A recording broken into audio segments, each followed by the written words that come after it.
Welcome back to my Colorado Mountain Garden. In this video, we're going to talk about seed trays.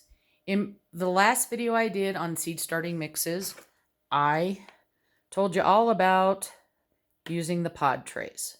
So I'm not going to cover this too much. We're going to just go more into the cells. Now, some of you may already have cells at home, and that's great.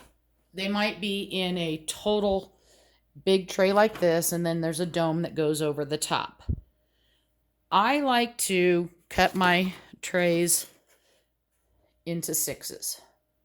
And part of that is it's very convenient if you need to, like if your plant is leaning and you need to rotate it, you're only rotating a small portion of it. Versus if you have the big tray, you have to pick it up and turn it or turn the entire thing. The other thing that I have switched to, even though I still have some of these big trays, is growing in these smaller trays like this. This came put together just like that. Even though it's in the smaller tray, I cut it. One, it makes it a lot easier to water. And then when you need to remove it to drain your water out because your seeds have been saturated, it's a lot lighter weight than trying to drain this big tray. Also, let's say I have, in this 6 cells, I have jalapenos, and this 6 cells, I have poblanos, and it takes my poblanos longer to germinate, but my jalapenos come up. I can then take this tray out and leave my dome on the other one. These are just tricks that I've learned. I've also started using whenever I have to buy new of these, the ones with the vent in them. I don't know if you can see that very well. I can cover that vent totally closed, and it'll hold everything in, but if it gets too moist in there, I can open it up. Or I can remove it totally and open up all the holes. And I really don't think there's that big of a price difference between the ones that have the vents and the ones that do, but I will try and put links to both. Again, if you already have these products, don't go out and buy new. What you have will work. And when I say no vents, sorry, I'm dealing with my new tripod here. When I say no vents, there we go. This has no vents. It's just a solid piece of plastic. If you have the big trays and they'll come all filled, you know. Now these aren't going to match up, but it's one big tray of cells. Every once in a while, they'll break them apart in the middle. Not always.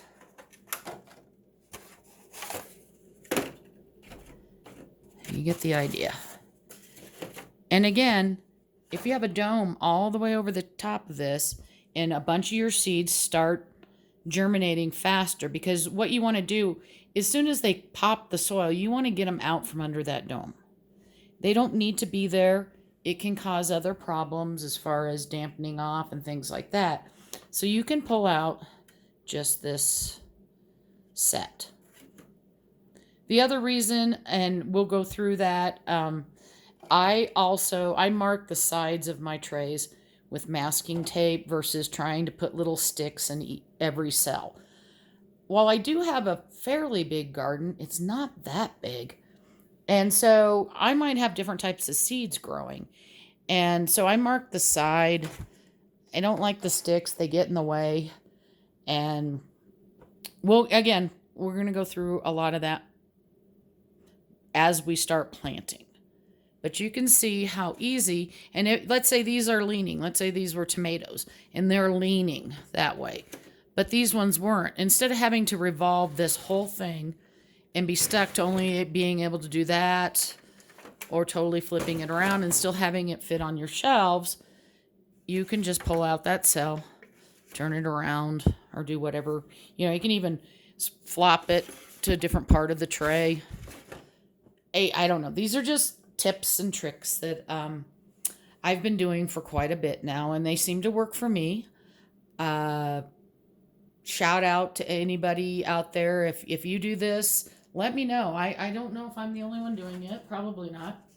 The other thing is I also wanted to tell you is that I will grow in bigger cells.